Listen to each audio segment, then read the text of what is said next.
Let's try this again.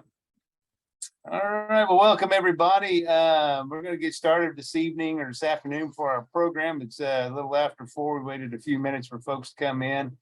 Got a short presentation, and if you have a question, please feel free to ask questions and so on. Maybe we can get a discussion going. I've got Dr. Woods with me here, as well as Dr. Morgan, our food microbiologist. Tim Woods is our ag economist. I also have Candy Williams on here. She's the coordinator for our Food Systems Innovation Center. So if there's questions along those lines that you have as far as food safety, the economics of all this, as well as what services we can offer for you, please feel free to jump in with those. But we put together a series of kind of town halls or virtual office hours, however you want to put that.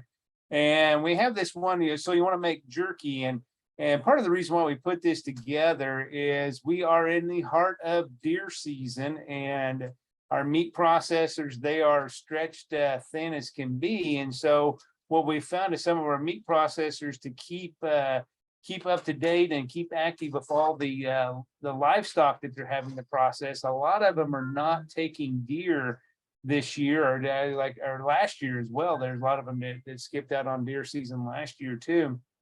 And so we have a lot of folks that are do-it-yourselfers now that are having to learn how to process their own deer as well. Some folks are just into doing things themselves.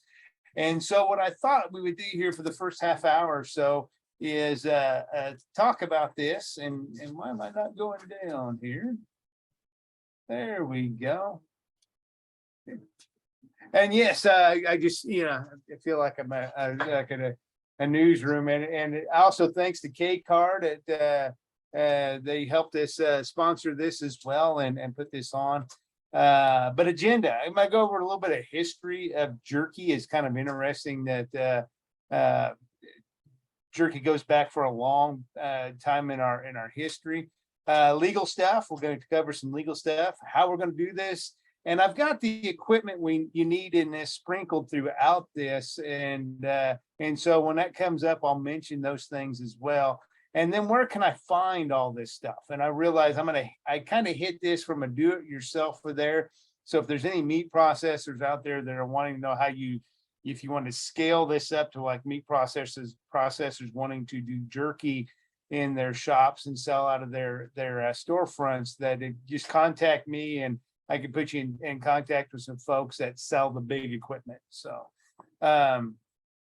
jump right in with some history of it. I think everybody, when you say the word jerky or beef jerky, they kind of get the vision of the cowboy, going down the range and reaches into his saddlebag in the old Western movies that we used to watch as kids, and pulls out a piece of jerky and just starts gnawing on it, and left you with the impression that's all that the old cowboys on the range ate was jerky. But I wouldn't say jerky is one of our oldest preservation methods, but it's pretty old. We realized early on in history that salt was a good way of preserving things, and jerky kind of dovetails in that nicely, because the purpose of salt in preserving food was to remove the moisture so that bacteria didn't have anything to utilize as a growth medium. All life needs water. And so that's one of those things that if we take that water away, creates a hurdle. It's an old term in food preservation that's used, is called hurdle technology. How many hurdles can I put in front of bacteria? And jerky is along that same line, where we remove the moisture to preserve food. If you think back to our history, really, we're only talking about maybe a little over 100 years or so that we've had mechanical refrigeration.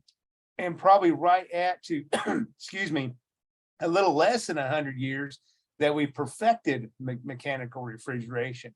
There's not a soul out there that doesn't know of a time when you could go to your kitchen, there was a refrigerator there.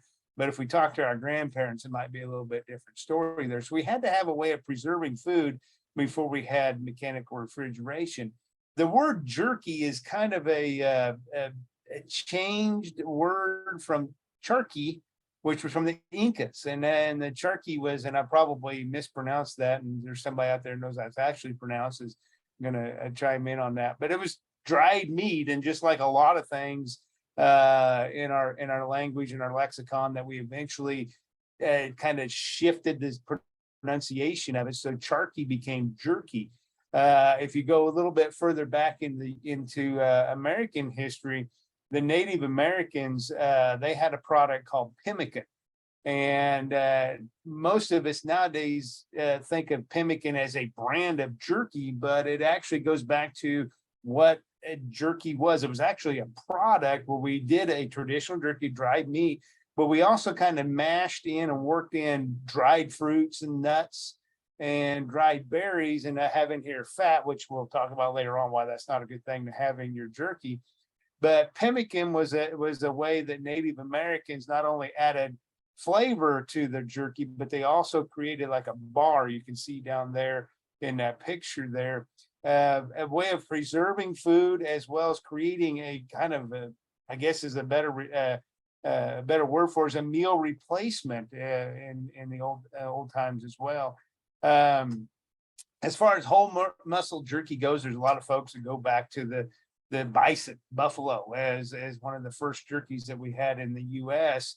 And that's probably where we get that vision of the cowboy riding down the range and he's gnawing on a piece of jerky. That literally, back then, if that was actually true of food source for those on the range, it probably was made out of bison, because we had a lot of bison back then as well. And a lot of this stuff, especially the preserving of or using salt to preserve foods, goes back to Egypt. I read at one time a history of food, and there was a line in that talked about how a lot of what we utilize today came from Egypt, and it came from the methods of making mummies. And the line states that if salt can be used to preserve the dead, could it be used to preserve food for the living? And that's kind of where this stuff comes from as well. It's kind of morbid to think of salt curing and jerky making coming from mummies, but it had to start somewhere. So that's where a lot of this stuff started. Another little bit of history of it. We think of beef as the most common form of jerky, and it is, but we can make jerky out of any type of muscle protein that you think of. Even fish, but I will caution you, if you get into some of these different methods or different meats that you're going to turn into jerky, you may have to adjust your methods or so. I'm mainly going to just talk about red meat and how we can turn that into jerky. But poultry can be turned into jerky. We have to use a little bit higher temperatures on that stuff. Fish jerky, I know how to fillet a fish. That's about all I know. I can eat fish, but as far as making it into jerky, we'd have to look that up and kind of get familiarize ourselves with that as well. Legally, I promise you, we talk about some legal stuff. All right, what we're making, whether you're doing this professionally or you're just doing this at home because you're a homesteader or just somebody wants to be a do-it-yourselfer. You got to realize that jerky is a highly regulated food, and I'll explain why in the next set of slides. When it comes to the laws and regulations that surround jerky, it's really funny because it does have a lot of regulations to it, as you'll see here. And it's, we buy it at a gas station, one of the most regulated foods that we have. We buy this stuff in a gas station. But let's talk about some more legal stuff here, okay? Since 1906, when Congress passed the Pure Food and Drug Act, part of that Pure Food and Drug Act was the Federal Meat Inspection Act. And essentially what happened when we passed that act, that it mandated that all meat intended for interstate commerce must be inspected by the government first. That's the government's way, or government ease, if you want to put that phraseology in there. That's their way of saying it has to be inspected by us, the federal government, before you can sell it. And the whole purpose of meat inspection is to make sure that we're selling and consuming a wholesome product, that the meat came from animals that were healthy, that the animals were processed humanely, and that they were processed in a sanitary environment, as well as that the people doing the actual processing those animals were clean and sanitary themselves. There's no exceptions. All right. I get this question all the time, whether it's jerky, sausage, or just meat in general. Well, I'm only doing a few head a year. I don't have to be inspected, right? Yes, you do. I'm only doing a few pounds of jerky. I don't have to be inspected, right? No, you do. And so if you're making this in your kitchen from home, all right, you cannot legally sell that product, all right? And because of all the regulations that are attached to meats and jerky in general, trust me, you want to be USDA inspected. I had a conversation a few years ago with a law professor, and I asked him the simple question: when are we as food purveyors, whether it's meats or fruits and vegetables or anything, when are we legally not responsible for that product? And a lot of folks think that it is at the point of sale. Once I sell it, it's legally that person's product. They're responsible for it. But in reality, since this is the US and I'm not responsible for my own actions in the United States, if I take that piece of meat and leave it in the dash of my car in the middle of July and then take it home and eat it raw and I get sick, that is the meat processor's fault. All right. So you never really legally release responsibility for that product. And so if you're not inspected, you really have no legal leg to stand on if somebody gets hurt from your product. So you do want to be inspected because you get a third party kind of watching over you as well. So afterwards, don't call me up and say, I'm only going to do about 5 or 6 pounds of this stuff, and I want to sell it at the farmer's market, or I want to sell it at a flea market, or I want to sell it at a church function or something like that. You've got to be inspected. And I'm going to tell you right now, it's a little bit more involved than just calling up a meat inspector and saying, hey, can you stop by my kitchen and inspect this product? Now, it's more involved than that as well. More of this legal stuff. The reason why this is a highly regulated food is jerky is what we call a ready-to-eat product.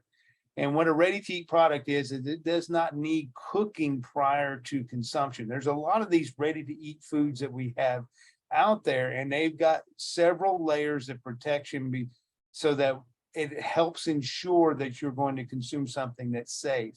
The main pathogen that we were worried about when we talk about ready-to-eat meats is a guy known as Listeria monocytogenes.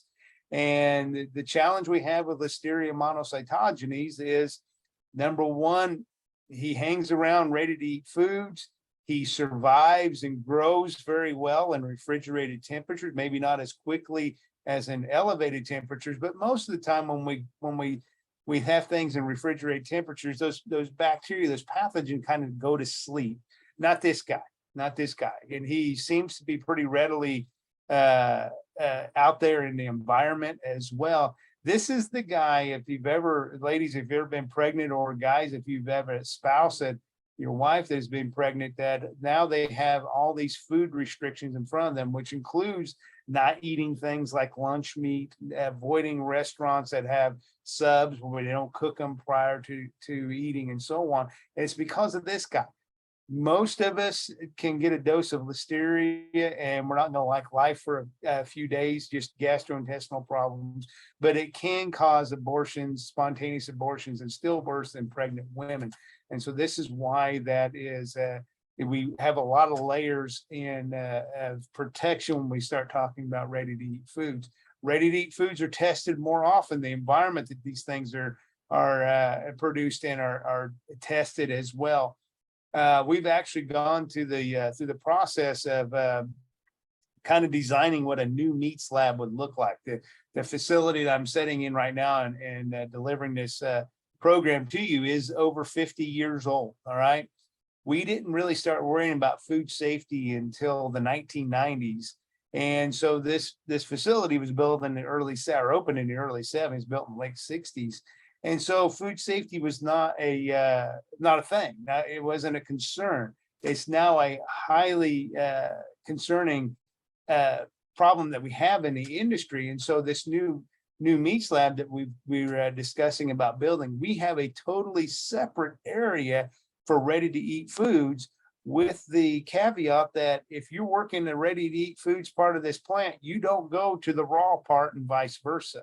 And so that is a way that we can safely produce these products without having to worry about anybody getting sick from these products as well.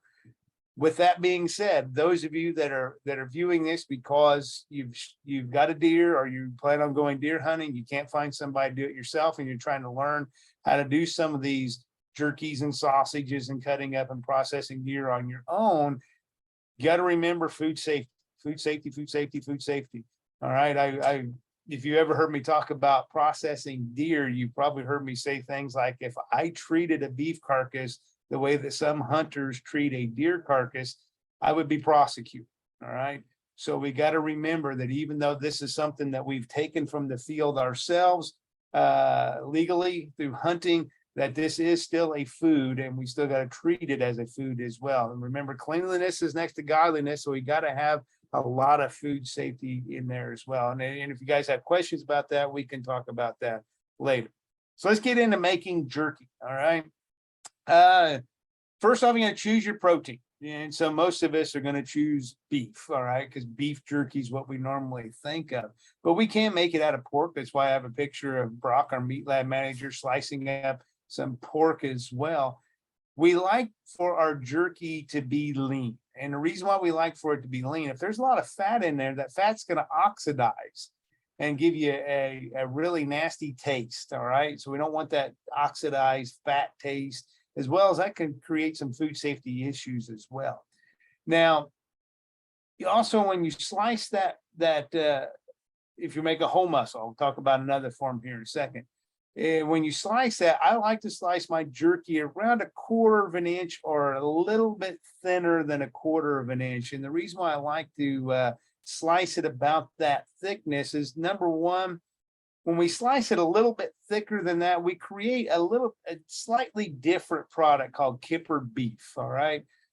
Kipper beef and jerky are two terms that go interchangeably with each other. The definition between the two are very vague, and one of them smoked and one of them's not smoked and that kind of stuff.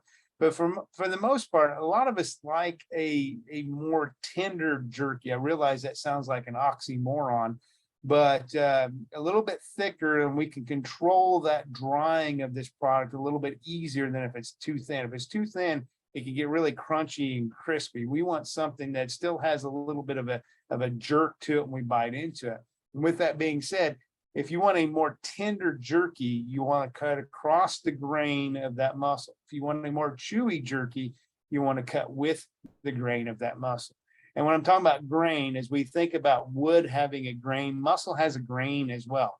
That's the way those muscles were designed to contract, is with that grain in there as well. And so if you want a more tender jerky, you might want to cut across the grain. If you want more chewy jerky, probably want to cut with the grain as well. Now, how do you do that? You see, I got a picture of Brock, our meat lab manager, up here. He's doing it by hand, and you got to have a pretty steady hand to do this. With 1/4 of an inch, and and after a while that gets a little tiresome, and so 1/4 inch starts getting a little bit thicker there. So you can do it by hand. Now, there are some products out there where you can. They're like forms that you put the bead in there, and then you run your knife through there, and it keeps it flat so that you get consistent slices. And so we like to have them 1/4 inch all the way across, or slightly less than 1/4 inch all the way across. That can be kind of tiresome by doing it by hand. And so what a lot of folks have gone to is utilizing a deli slicer, and that's what you see down here, slicing up a boneless ham. You can spend however many thousands of dollars on a deli slicer that you want to spend, or you can spend, around a couple $100 for a deli slicer. If you're just doing this on a whim and you're going to do this maybe 2 or 3 times a year, you might want to invest in one of these deli slicers. And you can, and I'll show you here at the end, but a lot of your sporting goods stores, like a Cabela's or a Bass Pro Shops or somewhere along that, they have these deli slicers as well. And so you don't have to go spend thousands and thousands of dollars like you see in your grocery store delis on these slicers. You can You can buy them fairly smaller ones that are more economical as well. Now, I will tell you one thing about those slicers. They work wonderful, but they don't know the difference between the meat that you want to slice in your fingers. So you got to be very careful, because you can, unless you want to end up in an emergency room, you can hurt yourself pretty badly on these slicers as well. So once we got everything sliced, now is the time to choose your marinade. And you can find all kinds of recipes on the internet. It's really easy to find those. If whatever flavor you want, let's say, for example, you want a teriyaki. That's a very popular flavoring for jerky. You can find all kinds of recipes on there. What I would recommend that you do right off the bat, if you've never done this before, is go out and find yourself a pre-blend. Now, the two pictures I've got up here are classic examples of a pre-blend. It has everything you need, including the instructions of what you need to do on the package. All right. So pre-blends are really, really easy. A lot of times you follow the directions. Most of these, you dissolve them in water and it creates its own marinade, and it has the ingredients you need. Now, when I say this, make sure that you're following the instructions. Make sure you're following the recipe. Don't guess. And what I mean don't guess is there's, number one, this is for 25 pounds of product. Don't look at that pile of meat and say, I think that's 25 pounds. All right. Make sure you measure that out and weigh everything out. There's another ingredient we're going to talk about here in a second that you don't want to just guess on it. If it says a teaspoon, make sure you're actually measuring out a teaspoon as well. Now, here's a couple ways that we can do this. All right. Again, this requires a little bit of technology. If you don't have it, if you want to do it the other way, you can just mix this stuff up in a bowl, add the jerky in there, and marinate it. Whether, marinate could be 12 hours, could be 24 hours, maybe periodically go in there in that bowl and kind of mix it up so each piece is getting that marinade in there. What I've seen a lot of people doing, again, this is that technology thing that I've talked about, is they will make a vacuum bag. You can buy these in kitchen vacuum technology pretty easily, but take a vacuum bag, put your meat in there, put your marinade in there, kind of squish it around a little bit to mix it up, and then pull a vacuum, and that kind of it will reduce your marination time. So if you're on a time crunch, you need to get this done, you can do the vacuum marinade. If not, just follow directions. If it just says cover marinade for 12 hours, 24 hours, however long, follow those directions for the first time. Then if you think you want a little bit stronger flavor and you can go a little bit longer, then you could do that as well in your marination time. So everybody wants to add flavor to it. There's all kinds of different ways that you could add flavor. All right. Let's see if we get this back on track. Aren't you advancing here? There we go. So I pulled this click and paste straight from the USDA website. All right. This is from the USDA FSIS, which stands for Food Safety and Inspection Service. They have a meat and poultry hotline, and it simply states that they recommend that you cook all meat to at least 160 degrees internal temperature, or if you're doing poultry, cook it to 165 internal temperature before you start the dehydrating process. They are basically drying this product. And why they recommend that is exactly what you see in the next few lines, is to kill any bacteria that could be on there, any pathogens that are on there. All right. And make sure that your food dehydrator is set to at least 130 to 140 degrees Fahrenheit. All right. I'm going to show you another process here in a second where that gets up a little bit higher there. But in the process, they want you to keep it fast enough so that the food dries and it's still safe. They're trying to keep you safe. Okay. Now, here's another one that I've got from the University of Minnesota. Same concept, a little bit different order of things. If you're using a food dehydrator, and they were very specific in the video I watched, that you need to make sure you use a food dehydrator where you can control the temperature.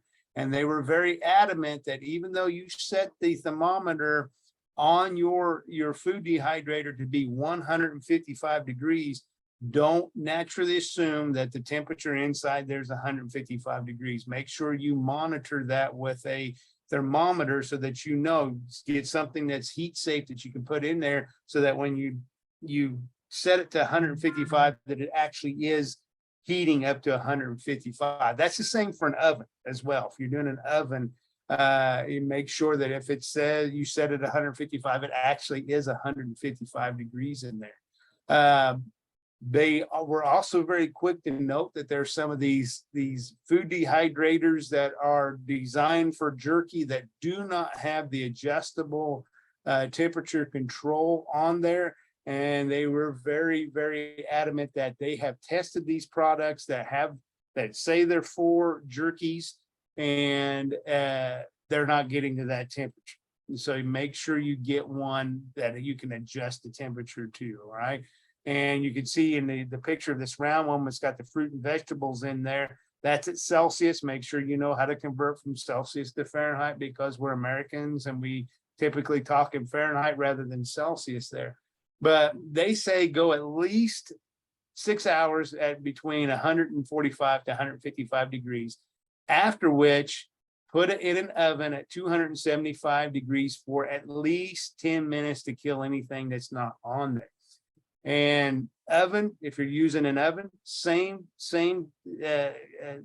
temperature, 145 to 150 degrees, 55 degrees for at least 6 hours, and then go up to 275. They also recommend cracking the oven door a little bit and with a fan that helps the air circulate in there to dry these products out a little bit more so.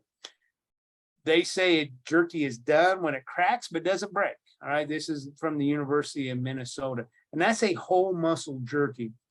What we just started going over essentially is a whole muscle jerky, where I take a muscle, I slice it up and marinate it. There's another form of jerky out there that is rather popular. It's called the ground and reformed jerky. All right, and you'll see some of these in gas stations and retail as well. And some folks prefer these. They have a little bit of a softer mouthfeel. They're a little bit more tender and easier to chew than your traditional whole muscle jerky. This is where we're going to start introducing a new ingredient that I'm going to tell you right up. If you're doing a ground and reformed jerky, you must use this stuff called sodium nitrite. I would also suggest that you use it for whole muscle jerky, but I'm going to be extremely adamant that you use sodium nitrite when you do a ground and reformed jerky. You're going to start out with a lean ground beef, all right? Whether you want to make this yourself or want to go to the grocery store and buy it. Some suggest as lean as 93% because we want as little fat in there as possible. This, instead of making a marinade, we're going to use just dry seasonings. We're going to use dry ingredients because we're going to make sure that things stay dry. All right. We don't want to add any more moisture to it than we have to. All right. And so we're going to use a product now called sodium nitrite. And now sodium nitrite, it has one main job, and its main job is to make sure that it controls the growth and sporulation of a pathogen known as Clostridium botulinum, which is the pathogen that causes the disease botulism. That's the reason why we add it to cured meat products. All right.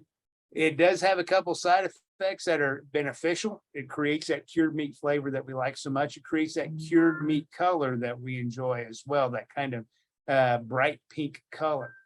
Now, there has been some negative publicity with sodium nitrite in that it causes cancer, and it absolutely does cause cancer. There was a study done back in the 70s from MIT where they injected mice with sodium nitrite. Problem of it is when they started putting pen to paper, the amount of nitrite that they were injecting into these mice causing cancer was almost inhumanly possible to consume. But if you're going to consume these products, I highly recommend that you utilize sodium nitrite in your product. to prevent the growth and sporulation of Clostridium botulinum, because when we dry these products, we're right into that wheelhouse of if there is a pathogen in there, it can multiply, and Clostridium botulinum is one of those guys we don't want to mess with. With that being said, use it correctly. All right, that's what I was talking about earlier.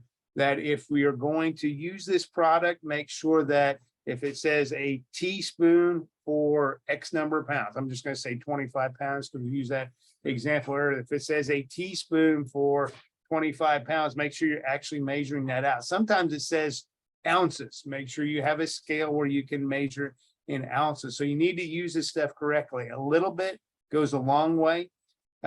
Too much of it can make people sick. All right. So make sure that you're adding that nitrite and using it correctly. So you're going to mix your ingredients. Now, this is where things get a little bit interesting. All right. Ground and free reformed jerky. So you see in the picture down there, you have this strip that looks to be about 2 inches wide and maybe about a 1/4 inch thick. And the way we do that at a home, or if you're, like I said, if you're a deer processor, you use what's called a jerky gun. All right. And basically it looks like a caulk gun that you would use to seal your windows, because we're all probably thinking about that now that it's getting a little cooler outside and we're headed towards winter. It looks exactly like that and works exactly like one of those as well. Make sure that when you use this, it's clean. All the tips that you're going to use are clean as well, so we don't introduce any more pathogens into this product. But you're going to inject this, you can see down there, on a non-stick paper or non-stick surface there. And these guys are really kind of neat here. You can see here's another picture of a jerky gun that folks are using in a food dehydrator, hopefully with a adjustable thermometer or adjustable temperature gauge in there as well. And you say it works just like you would a caulking gun there. Now, if they're meat processors are listening, you're thinking, this ground and reformed jerky sounds interesting. Give me a call. We can go over some of it more at a typical scale there. But it requires a little bit more technology than you would have at home. And the two pictures you see here are what we call a Colosimo press. All right. And essentially it's an attachment you put at the end of your grinder that creates this for you. All right. Creates that for you. Now, disregard the picture here. I couldn't find one where there was make this guy's he's got a bracelet on and bare hands. We don't do that. All right. But you can see how these things work. They attach to the big grinders that we have in our meat shops, and it pushes that stuff on through. And there's different dyes that we can use as well. In fact, I knew some meat processors in Missouri that utilize these with a different dye and created a deer bacon. And so if you remember back to those of us that are a little bit grayer in hair, remember a bacon product called Sizzling. It was made the same way. And in the flavor of that technology, some folks were creating a deer bacon versus a deer jerky. And that's how if you're making a ground and free reformed jerky, that you can do it on a bigger scale with these Colosimo presses. What some folks do if they don't have a jerky gun and don't want to invest in a jerky gun, you can use a rolling pin and roll it out to about a 1/4 inch thick, and then actually take a knife and slice it into those slices that you see in the picture as well. So there are other ways of doing that without investing a lot of money in those products. All right. So where do I find this stuff? All right. I tout this website quite a bit. I've bought some stuff not only from the Meats Lab, but even for myself as well. Sausagemaker.com is a really good place to go to find it. You can, if you're looking for a nice food dehydrator that has the thermometer on it, the thermostat where you can control everything, sausagemaker.com has it. If you're looking for a place to buy a decent, really good jerky gun, sausagemaker.com has it. They have anything you want, ingredients, pre-blend packages, and so on. That's a really good place to go. It's designed for the deer hunter, the elk hunter, moose hunter, whoever you want to put it there, as well as a do-it-yourselfer as well. There's a lot of canning products on there as well. another really good place to go, it's really just like sausage maker that's designed for the do-it-yourselfer is LEM products. All right. There's a lot of folks that go find stuffers and grinders and slicers and stuff from lemproducts.com. If for some reason you don't want to go there and you want it camouflaged, I don't know why, but some people like their meat processing equipment to be camouflaged, you can go to Cabela's or Bass Pro, and we have a Cabela's here in Lexington, and I periodically go out there to see what they have on stock, and you can buy just about everything that we've discussed, including the pre-blended products you can buy out there at Cabela's. I remember one time we ran out of sodium nitrate, which goes by the trade name of either pink salt or Preg powder or Instacure. We ran out of some here at the Meat Lab, and I think the guys went out to Cabela's and got some. They were gone a little bit longer than they probably should have, but we won't go into that as well. And then if it can be sold in the US and worldwide, it's on Amazon. So any of these products can probably be found on Amazon as well. And with that, kind of a funny question that I had one time was somebody actually called me up and said, I want to make they wasn't a jerky, although I've seen this product made with using jerkies as well, but they wanted to make the hottest sausage they can think of. And if you're looking to make the hottest sausage you can think of, here's the pepper you're going to use. This is the Carolina Reaper.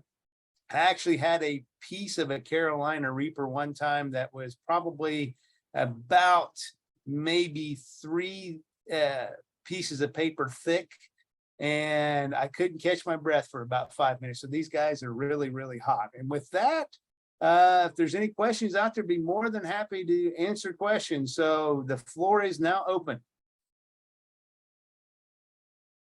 Don't everybody jump at once. Anything from a food safety standpoint, Dr. Morgan, you would add? I know you're driving down the road. No, it's just when you're going to make these types of products, it's all about keeping it cold and doing your marination cold. And it's also about keeping everything clean that you use. So we're talking double washing knives, double washing what you're doing, and that will help keep the microbe population down and the product will be safe. Now, Dr. Morgan, and I hate to put you on the spot here, but if somebody wanted to sanitize with bleach, what is the recipe to sanitize with bleach, if you've got that off the top of your head?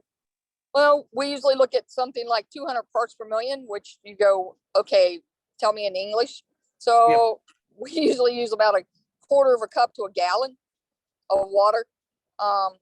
And bleach to water. Yeah. Yep. The key thing to keep in mind with bleach is a perfectly good sanitizer on a clean surface. Yes. Bleach is not going to clean the surface. So first you clean it using cleaning compounds, detergents, soap, whatever. Then you rinse that, because then the bleach can come in and actually do a nice sanitization for you. And but if you leave the soap there, then it's going to neutralize your sanitizer, and you might as well not even try it. So yeah, bleach is a great one. And don't use things that aren't meant to be used on foods. So, product that a lot of us grew up with is like Pine Sol. Beautiful smell, makes us feel like Christmas, makes us feel like mom or grandma. You really don't want to use Pine Sol on the surfaces of any of your kitchen counters or those sorts of things, unless it's the ones that are made for kitchens. Yeah, exactly. And to add to that, wet is not clean. It has to be used as some sort of degreaser and scrubbed. And then you add your sanitizer. Thank you, Dr. Morgan.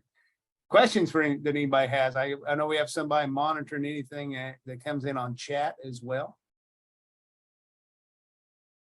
Greg, we have a lot of farmers that are increasingly looking at direct meat marketing. Yes. And working with a processor to try to put those products out, use their farm estate name, brand, and things connected with it.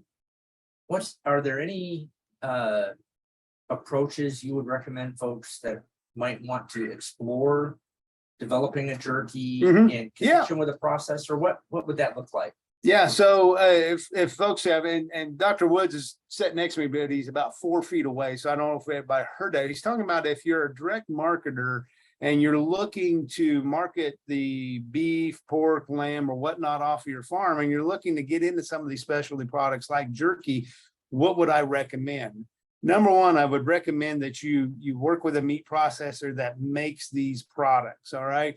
And that's a little bit of a challenge that we have here in Kentucky, because not a lot of our meat processors get into these processed meats. There's a few that do, and you'll have to communicate with your meat processor that if they do make jerkies and so on. And one of the things I glazed over that I really didn't go very far in depth in when we talk about inspection, reason why you just can't call up a meat inspector and say, hey, can you come by and watch what I'm doing to make sure it's safe?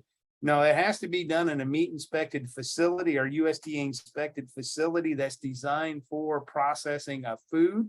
In our case, meat. You have to file for what we call a inspection legend. You have to file for a stamp, but that's that round ink block that you see on carcasses. And you also have to develop food safety plans, which include HACCP. And when you talk about HACCP plans, you're also talking about the accompanying plans of the good manufacturing good manufacturing procedures, which are GMPs, and SSOPs, which stand for sanitary standard operating procedures. And so if you're a direct marketer and you got a good relationship with one of your meat processors that you're using, and he says the word, well, I don't make those products because I don't have the HACCP plan for those products like jerky, you kind of understand that he has to have a HACCP plan written and in place before he can make those products. We do have a couple of folks in the state that do processed meats. They make processed meats, and so you're gonna have to sit down with somebody like Dr. Woods, an ag economist, and find out whether it's worth your while to save back those products and take them to one of our meat processors here in the state that do processed meats.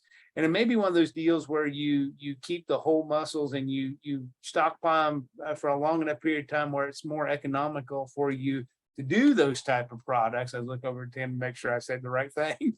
And because I'm not an economist, I can tell you right now, my wife does the checkbook and does all the family financing because I just don't do that.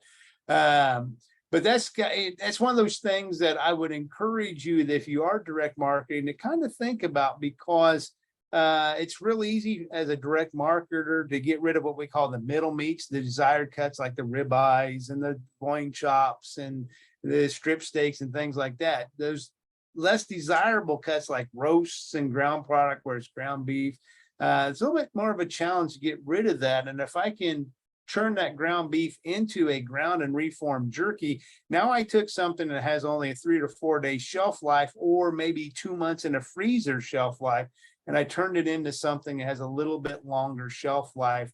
And actually, to be honest with you, it might be a little bit more desirable for some people to put in their refrigerator or to purchase and consume as well. So you know, that's the challenge we have in the state, is we don't have a lot of folks that do processed meats, but we do have some. And so it's worthwhile doing a little bit of homework on that product. So I don't know if that answers your question there as well. And USDA inspected versus state. Yeah, USDA versus inspected, or state inspected. Yeah, USDA, we here in the state, if we are inspected, we're USDA. We don't have a state inspection program here in Kentucky. We did, but the Budget Act of the acts of the 70s cut that out of the budget, so we no longer have a state inspection program. I would encourage those of you that are working closer to a border. We've had this come up a few times. So if you have a farm that's close to one of our borders and you find a meat processor, because right now meat processors are stretched really thin. They're booked 18 months, 2 years in advance. And if you find one across the border and you're direct marketing like we talked about earlier, make sure that you're dealing with one that's USDA inspected. Off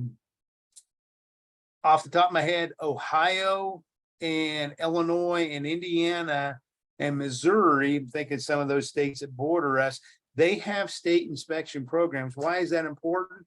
A state inspected product cannot cross the border to be sold. All right, so I can't take an Ohio inspected product, bring it across into the Commonwealth of Kentucky and sell that. It's legally, that cannot happen. Does that mean if you eat it in Kentucky, it's bad? No, it's just one of those kind of legal things that has to have, the sale has to happen in the state that it was state inspected. All right, so make sure you're following those rules. And we've had some folks that found a meat processor in a state that has state inspection program, and they pick it up and it all said Indiana inspected and passed. It legally cannot be sold in Kentucky. So make sure if you're on one of those border states that the states that have state inspection programs, that you realize that if you plan on bringing it back into Kentucky, it has to be USDA inspected. Do you have a favorite jerky marinade? I have a favorite jerky marinade.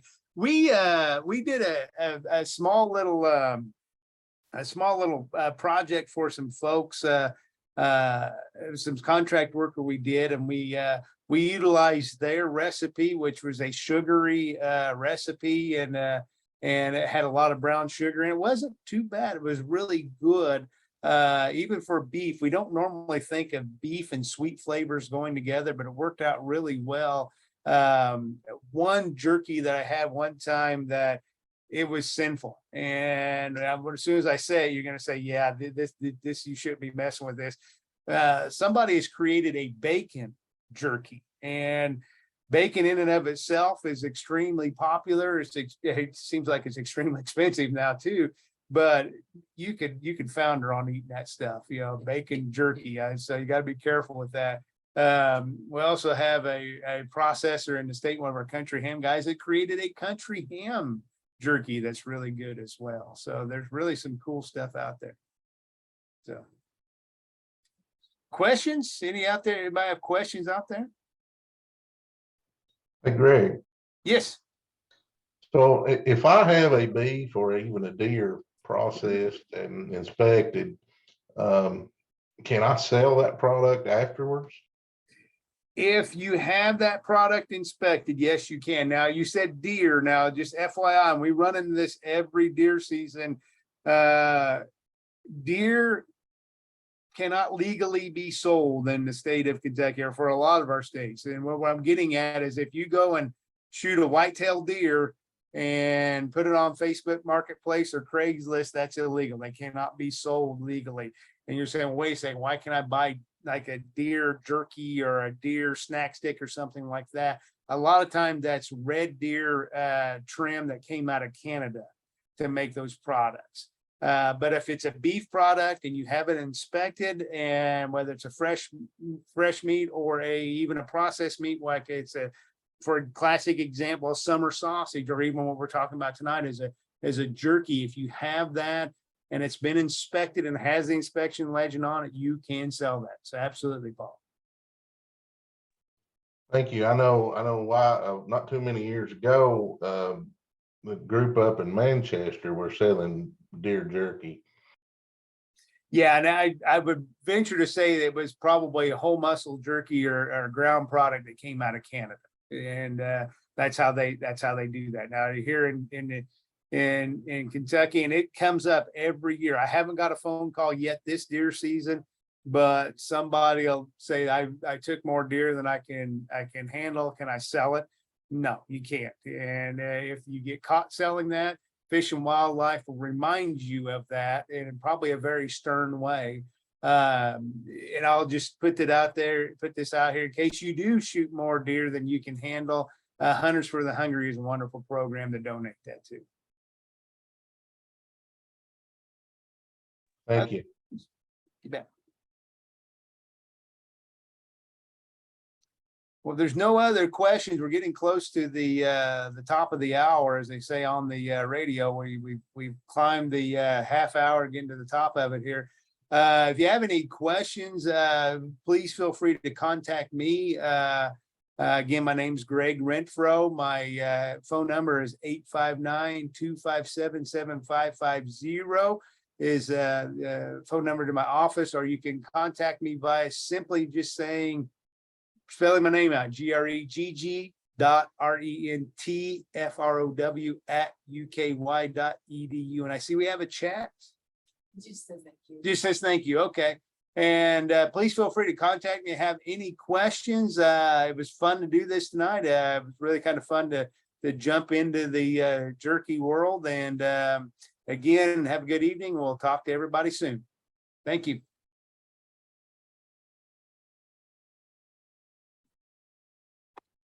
Awesome. Good job. Thank you, sir.